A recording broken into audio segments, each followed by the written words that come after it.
Hello everyone, welcome back to our channel. My name is Pratibha. और जो student UP LT grade का exam देने जा रहे हैं उससे पहले ये सेशन ज़रूर देखें, क्योंकि आज का ये सेशन आपके लिए रामबाण साबित हो सकता है। आज का सेशन खास इसलिए है स्टूडेंट, क्योंकि आज के सेशन में हमने पूरी यूनिट को मिलाकर आपके जो इम्पॉर्टेंट टर्म्स हैं जो अक्सर आपके एग्ज़ाम में पूछे जाते हैं, आज के सेशन में मैं आप सभी लोगों के लिए लेकर आई हूँ। अगर आप इतना जो मैंने आज का सेशन आपके लिए बनाया है वो अगर आप पढ़ लेते हैं तो आपको बहुत हेल्प मिलने वाली है। उसके साथ साथ हम लास्ट मोमेंट जो टिप्स हैं जो कि आपके लिए ज़रूरी है, जो लोग फर्स्ट टाइम एग्ज़ाम देने जा रहे हैं उनके लिए तो बहुत ज़्यादा ज़रूरी है, क्योंकि फर्स्ट टाइम हमें घबराहट होती है, हमें समझ में नहीं आता हमें क्या करना चाहिए क्या नहीं करना चाहिए। तो क्या करें क्या ना करें, इन सारे सवालों का जवाब आज के सेशन में आपको मिलेगा। उसके साथ साथ सेंटर में क्या लेकर जाएं क्या नहीं लेकर जाएं, ताकि आपको सेंटर में कोई भी प्रॉब्लम ना हो। क्योंकि बहुत सारे स्टूडेंट क्या होता है, एडमिट कार्ड तो निकलवा लेते हैं लेकिन जो उसमें आपके निर्देश दिए होते हैं वो नहीं पढ़ते हैं, जो कि वहाँ पे जाने के बाद आपको कई सारी समस्याओं का सामना करना पड़ता है। तो लास्ट एग्ज़ाम देने से पहले आप इस वीडियो को कंप्लीट ज़रूर देखिएगा, आपको बहुत हेल्प करेगी। तो चलिएगा ज़्यादा देरी ना करते हुए आज का सेशन स्टार्ट करते हैं। यहाँ पे देखिएगा मैंने फुल फॉर्म्स कुछ रखी हैं जिनसे रिलेटेड आपके अक्सर प्रश्न पूछे गए हैं। जैसे आपका RDA है, रिकमेंडेड डाइटरी अलाउंस, यानी आपका संस्तुत आपका एक तरीके से आहार भत्ता। वहीं BMI की बात करें तो बॉडी मास इंडेक्स, अगर आपसे पूछा जा रहा है फुल फॉर्म तो आप याद रखेंगे शरीर द्रव्यमान सूचकांक। PEM की बात करें तो प्रोटीन एनर्जी माल न्यूट्रिशन, यानी प्रोटीन ऊर्जा आपका कुपोषण। ORS की बात करें तो ओरल रिहाइड्रेशन आपका सोल्यूशन। वहीं BMR की बात करें तो बेसल मेटाबॉलिक रेट। और प्यूफा की बात करें तो पॉली अनसैचुरेटेड फैटी एसिड, यानी हृदय स्वास्थ्य के लिए अच्छा होता है। तो अगर इनकी फुल फॉर्म स्टूडेंट आपसे पूछी जाती है तो एक तरीके से आप इसको याद रखेंगे, आपका 1 नंबर 2 नंबर तो आपका पक्का हो जाएगा यहाँ से, ठीक है। तो ये एक्चुअली हमने प्रीवियस जो आपका सेशन किया था उसमें हमने क्वेश्चन आंसर डिस्कस किए थे, ताकि आपके लिए थोड़ा सा इंपॉर्टेंट हो। फिर मुझे लगा कि आपके लिए ये भी जानना ज़रूरी है, ताकि लास्ट में अगर आपके फुल फॉर्म से या ईयर वाइज क्वेश्चन पूछे जाते हैं तो आपको हेल्प करें, क्योंकि कुछ टर्म भी आपके लिए ज़रूरी हैं। यहाँ पे देखिएगा कुछ संस्थाएं हैं, उनके वर्ड्स दिए हुए हैं। तो देखो जैसे WHO है, वर्ल्ड हेल्थ ऑर्गेनाइजेशन 1948, और इसका जो हेडक्वार्टर है वो कहाँ है, आपका जिनेवा स्विट्जरलैंड में, यानी विश्व स्वास्थ्य संगठन। वहीं यूनिसेफ की बात करें तो 1946, आपका United Nations international children emergency fund, इसकी फुल फॉर्म कई बार पूछी गई है और आगे आने वाले समय में भी पूछी जा सकती है, तो इम्पॉर्टेंट है। तो इसका कहाँ है, न्यूयॉर्क में, यानी संयुक्त राष्ट्र अंतर्राष्ट्रीय बाल आपातकालीन कोष। आप हिंदी में भी याद कर सकते हैं और इंग्लिश में भी याद कर सकते हैं, कोई प्रॉब्लम आपको नहीं होगी। FAO की बात करें, FAO की बात करें आपकी 1945, फूड एंड एग्रीकल्चर ऑर्गेनाइजेशन, जिसका मुख्यालय आपका रोम में है, यानी खाद्य एवं कृषि संगठन। वहीं ICDS की बात करें, जिसका कई बार पूछा गया है, ईयर भी पूछा जाता है, 1975, इंटीग्रेटेड चाइल्ड डेवलपमेंट सर्विस, यानी एकीकृत बाल विकास सेवाएं। तो कई बार जैसे आपका क्रम में भी कई बार आपका सीक्वेंस लगाने के लिए भी आता है, तो आपको ईयर वाइज याद रहता है, तो आपको हेल्प मिलती है सीक्वेंस अरेंज करने में भी। तो UGC नेट में ऐसे क्वेश्चन सीक्वेंस वाले कि भाई इनका जो आपके जो प्रोग्राम है उनका ईयर है, उनको आपको सीक्वेंस में लगाना है या मैच करना है, किसी भी तरीके से क्वेश्चन आते हैं, तो LT ग्रेड में भी पूछा जाता है, ऐसा नहीं है, ठीक है। केयर की बात करें 1945, यानी कोऑपरेटिव फॉर असिस्टेंस एंड आपका रिलीफ एवरीवेयर, हर जगह सहायता और राहत के लिए सहकारी समिति। NIN की बात करें 1918, नेशनल इंस्टीट्यूट फॉर न्यूट्रिशन, जिसका आपका हेडक्वार्टर हैदराबाद, यानी राष्ट्रीय पोषण संस्थान है ये। CFTRI की बात करें तो central food technological research institute, यानी केंद्रीय खाद्य प्रौद्योगिकी अनुसंधान संस्थान, आपका कहाँ है, मैसूर में, याद रखेंगे। अब देखो प्रसार शिक्षा और विकास, यानी एक्सटेंशन एजुकेशन जो है आपका, और उसके साथ साथ डेवलपमेंट में जैसे आपका AV एड्स के बारे में, यानी ऑडियो विजुअल एड्स, यानी दृश्य श्रद्ध आपका जो आपका देखा जाए सुना जाए ऐसे आपके साधन, ठीक है। वहीं KVK की बात करें तो 1974, यानी कृषि विज्ञान केंद्र, ठीक। आपका ट्राइसेम की बात करें तो 1979 यानी ग्रामीण युवाओं को स्वरोजगार के लिए प्रशिक्षण देने का काम, ठीक है। और यहाँ पे यानी एक तरीके से training of rural youth for self employment, ठीक है, याद रखेंगे। वहीं DWCRA की बात किए तो 1982 यानी development of women and children in rural areas, ग्रामीण क्षेत्रों में महिलाओं और बच्चों का विकास। तो इनकी भी फुल फॉर्म कई बार आपसे पूछी जाती है, कई बार इनका जो ईयर है वो भी आपसे पूछा जाता है। RDA की बात करें, RDA से रिलेटेड आपके क्वेश्चंस आते हैं। तो यहाँ अगर पुरुषों के संदर्भ में बात करें तो वजन अगर आपका 65 kg है, ठीक है, पहले के 65 kg, तो उम्र आपकी 19 से लेकर आपकी 39 वर्ष होगी। तो उस हिसाब से आपका क्या होगा, पुरुषों में 65 kg आपका सही माना जाता है। वहीं महिला की बात करें तो कितना होना चाहिए, 55 kg, ठीक है। तो जिनकी वर्ष 19 से लेकर 39 साल तक है उनका जो एक सही माना जाता है वो महिलाओं में 55 किलो होना चाहिए, और जो पुरुषों का है वो आपका कितना है, 65, ठीक है, इतना सही मानिएगा। कैलोरी की आवश्यकता की बात करें तो यहाँ पे कैटेगरी दी हुई है, मेल फीमेल, मेल और आपका जो वोमेन है उनका दिया हुआ है। तो यहाँ हल्का काम के लिए आपका 21-10 दिया हुआ है, ठीक है, और यहाँ महिला का दिया हुआ है 16-60, ठीक है। तो यहाँ पे पुरुषों का थोड़ा सा ज़्यादा रहता है, थोड़ा सा महिलाओं का एक तरीके से कम है, लेकिन अलग अलग चीज़ में अलग अलग चीज़ होगा। जहाँ पे एनर्जी की बात हो रही है, जहाँ काम की ज़्यादा बात हो रही है, तो फिजिकली रूप में थोड़ा सा ज़्यादा रहता है, इस वजह से उनका इस तरीके से दिया है। मॉडरेट की बात करेंगे तो 21-10 है, और यहाँ पे 21-30 किलो कैलोरी है, ठीक है, ये याद रख लीजिएगा, लास्ट मोमेंट में देख लीजिएगा, काफ़ी है। हैवी की बात करें तो पुरुषों का है 3470, और वहीं आपका जो महिला है उसका है 2720, ठीक है। वहीं प्रेग्नेंट जो वुमेन है यानी गर्भवती जो महिलाएं हैं उनका क्या है, आपका +350 आपका किलो कैलोरी है, सेकेंड आपका एक तरीके से, और यहाँ पे थर्ड में अगर आ जाएगा तो प्लस आपका 500 हो जाएगा, ठीक। लैक्टेटिंग मदर जो धात्री महिलाएं हैं वो प्लस आपका 600 का लगभग हो जाएगा, लगभग आपके 0 से 6 मंथ के आसपास, ठीक है। प्रोटीन की बात करेंगे तो यहाँ पे देखो दिया है पुरुषों का 54 ग्राम प्रतिदिन, महिला का है 46 ग्राम प्रतिदिन, गर्भवती महिला का है +9.5, ठीक है, सेकेंड का थर्ड का अलग अलग दिया हुआ है। वहीं कैल्शियम की बात करें तो सामान्य पुरुष और महिला का 100 कह रहे हैं आपका 1000 mg पर डे, ठीक है, और गर्भवती और स्तनपान कराने वाली जो महिलाएं हैं उनका 1200 है। रजोनिवृत्ति के बाद आपका है 1200, ठीक है, सेम इसी का भी है। आयरन की बात करेंगे स्टूडेंट तो पुरुष का 11 है, ठीक है, और यहाँ पे थोड़ा सा आपका कमी देखी गई है, महिला का आपका 29 है, वहीं गर्भवती का है 27, ठीक है, तो ये थोड़ा सा आप याद रखेंगे। फैट की बात करें तो कुल कैलोरी का 20 से 30% हिस्सा वसा से आना चाहिए। अगर मतलब आपको ऐसा नहीं कि आपको फैट का बिल्कुल सेवन नहीं करना है, सेवन करना है, लेकिन कितना, लगभग 20 से 30% आपको वसा से आपका आना चाहिए। वहीं रेशा की बात करें तो 2000 कैलोरी के लिए लगभग आपका 30 से 40 ग्राम फाइबर की सलाह आपको दी जाती है, ठीक। आप देखो यहाँ पे वो थोड़ा सा इंपॉर्टेंट था, जो आपके फुल फॉर्म्स वगैरह थे और जो RDA था वो मैंने इसलिए मेंशन किया क्योंकि लास्ट में आपके लिए इंपॉर्टेंट है। अब यहाँ थोड़ा सा बात कर लेते कि आखिरी समय में कुछ गोल्डन टिप्स हैं आपके लिए। तो सेंटर जाने से पहले आपको डॉक्यूमेंट्स का ध्यान रखना है। पहले बात क्या है, आपका एडमिट कार्ड, जो कि आपका मेन है और इम्पॉर्टेंट भी है। तो एडमिट कार्ड आपको लेकर जाना है, उसके साथ साथ आपकी फ़ोटो होनी चाहिए। एक फ़ोटो की जगह यहाँ पे 2 फ़ोटो रखिएगा, ठीक है। तो एक फ़ोटो एक्चुअली में क्या होता है कि एक फ़ोटो वो लोग जहाँ पे आपका फ़ोटो वोटो खींचते हैं ना, वहाँ पे जहाँ पे आप डायरेक्ट जाके सेंटर में जाके तो वहाँ एक फ़ोटो लगती है। फिर उसके बाद जब आप क्वेश्चन सॉल्व करने लगते हैं, एग्ज़ाम देने लगते हैं, उसके बाद भी एक चीज़ आती है जहाँ पे भी आपका फ़ोटो लगता है। तो मतलब लगभग आपके 2 फ़ोटो आपके पास होना चाहिए, ठीक है, और ओरिजिनल आपकी ID होनी चाहिए। बहुत सारे लोग वो आधार कार्ड की फ़ोटोकॉपी वगैरह लेके जाते हैं, इससे अच्छा बेहतर यही है। कई बार क्या होता है फ़ोटोकॉपी हटवा भी देते हैं ये लोग, लेकिन आप क्या कीजिएगा, जो ओरिजिनल आपके पास आधार कार्ड है, जो भी आपने लगाया है फॉर्म में, आधार कार्ड, पैन कार्ड जो भी है, तो आप उसको लेकर जाएंगे, ठीक है, याद रखिएगा।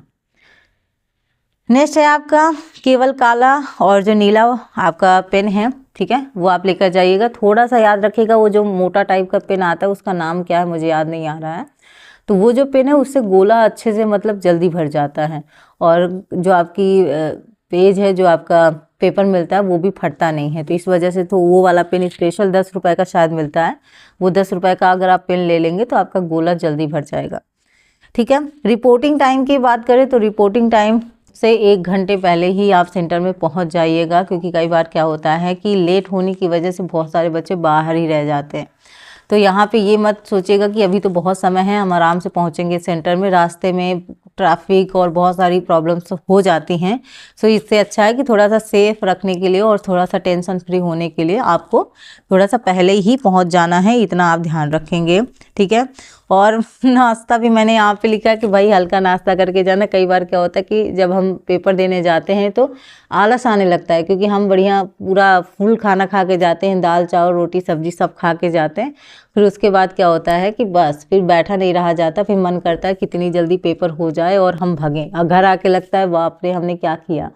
तो ये अफसोस जताने से अच्छा है कि थोड़ा सा आप हल्का नाश्ता करें, उसके बाद सेंटर से निकलने के बाद जो भी आपको खाना हो वो आराम से खाइए।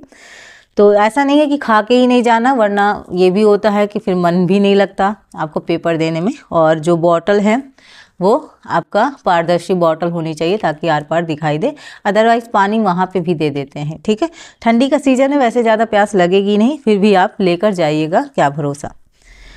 पेपर हल करने का सही तरीका अगर हम बात करें तो आपका निगेटिव मार्किंग है तो तुक्का का प्रयोग ना करें। ये मैं पहले ही बता देती हूँ, तुक्का तब लगता है जब आपका कॉन्सेप्ट क्लियर हो, और जहाँ पे कन्फ्यूज़न 2 ऑप्शंस में होता है तुक्का वहाँ पे थोड़ा बहुत ठीक लगता है। जब आपको कुछ भी नहीं पता है और तब भी आप वहाँ मतलब एक तरीके से ट्राई करते हैं कि चलो अक्कड़ बक्कड़ करके हम यहाँ पे लगा देते हैं। बचपन में लोग ये सब करते थे, लेकिन अभी भी बहुत सारे बच्चे हैं जो जिनको लगता है कि नहीं अभी मुझे और क्वेश्चन करना चाहिए, ये भी मुझे लग रहा है, तो वहाँ पे फिर वो ये सारी हरकतें करते हैं। तो ये सब मत करना, मतलब सिंपल सा है। अगर लग रहा है मतलब पहले तो आप क्या करो कि करके निकल जाओ। ठीक है, जो भी आपको 100% लग रहा है क्वेश्चन उसको पहले कर लो, फिर जब दोबारा करने के लिए आओ और आपको लगे कि जैसे आप KBC देखते हो उस पर लगता है कि भाई 50-50 वाला हाल है कि नहीं मुझे ये भी सही लग रहा है वो भी सही लग रहा है, 4 ऑप्शन में से अगर आपको 2 सही लग रहे हैं तो थोड़ा सा रिस्क ले सकते हो।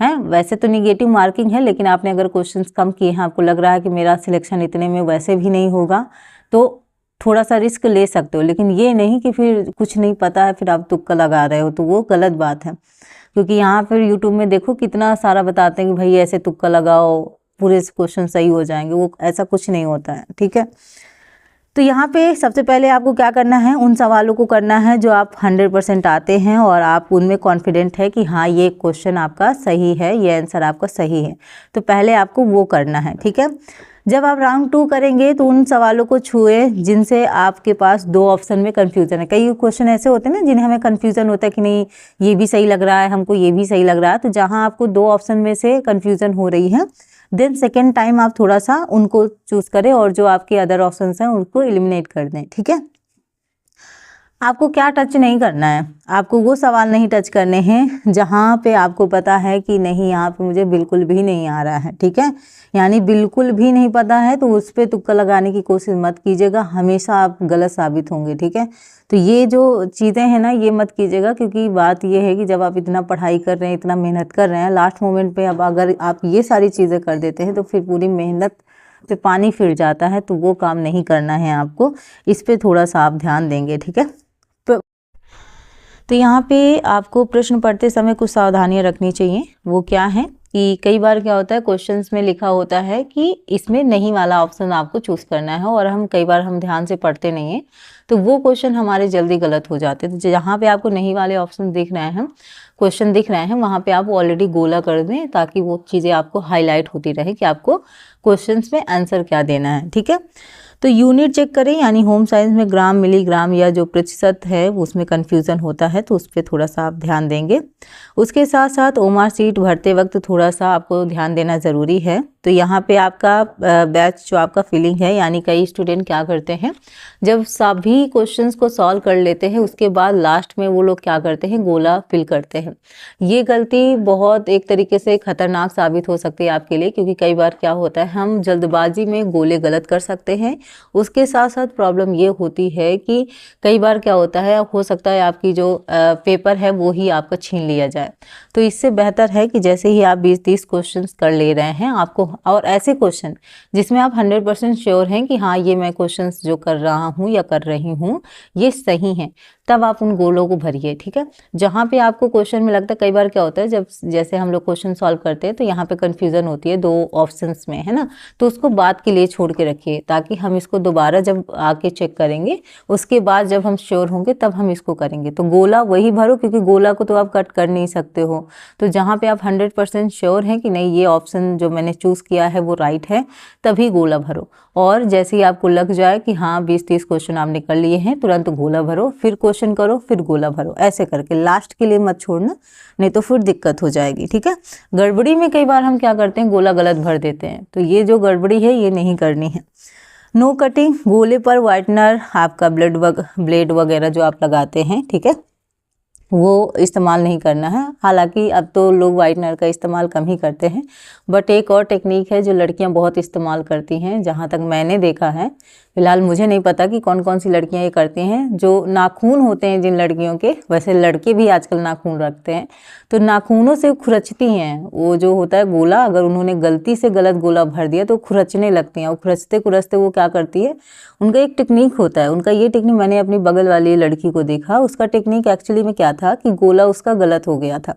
अब वो और कोई चीज़ इस्तेमाल कर नहीं सकती, वो ब्लेड वगैरह जो लेके होते वो कोई लेके आता नहीं, तो उसने क्या किया, हल्का हल्का उस गोले को उन्होंने बिल्कुल हल्का कर दिया। मतलब उसकी कॉपी फटी नहीं, लेकिन उसने हल्का कर दिया। तो हल्का करने से क्या होता है, जब कंप्यूटर आपकी जो पेपर होता है वो उसको एक्सेप्ट नहीं कर पाता। इसी वजह से कहा जाता है ना, थोड़ा सा डार्क करना होता है। हम जब गोले भरते हैं तो हल्का नहीं गोला भरना रहता है, थोड़ा डार्क रहता है।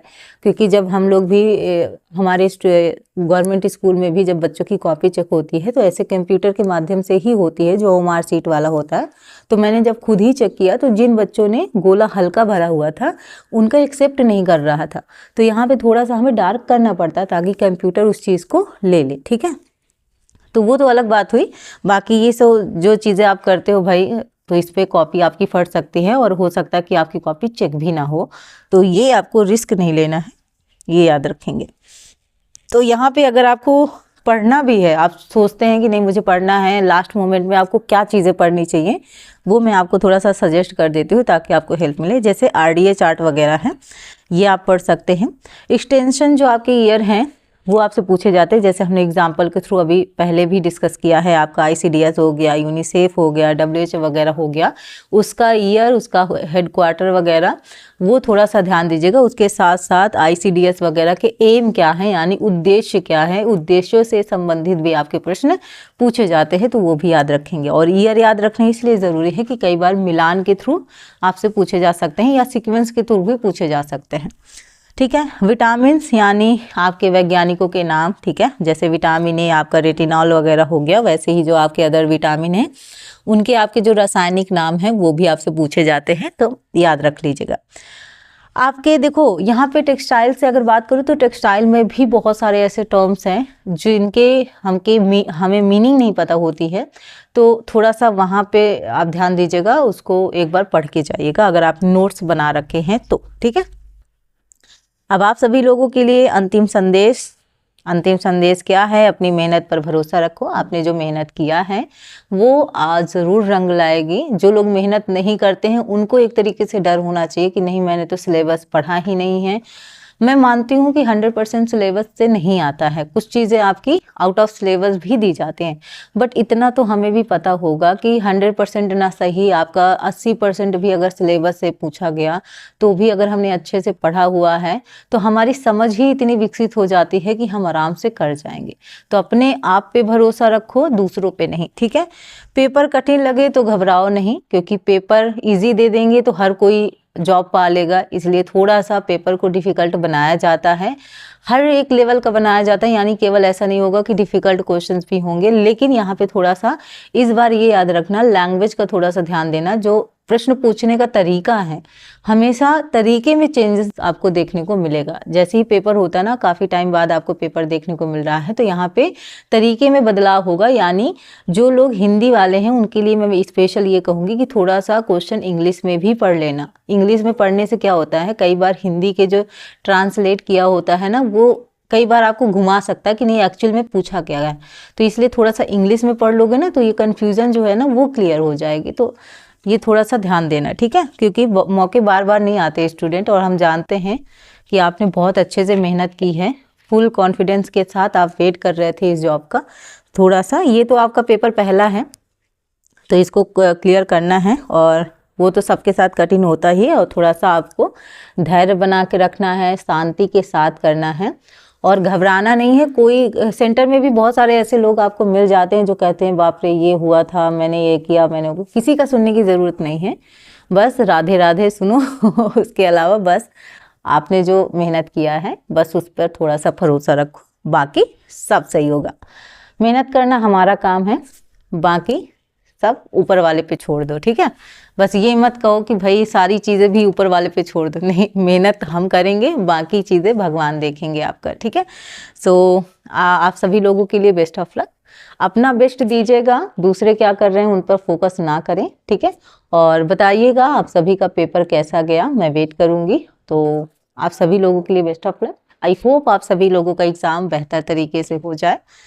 Thank you for watching student, thank you so much, bye bye.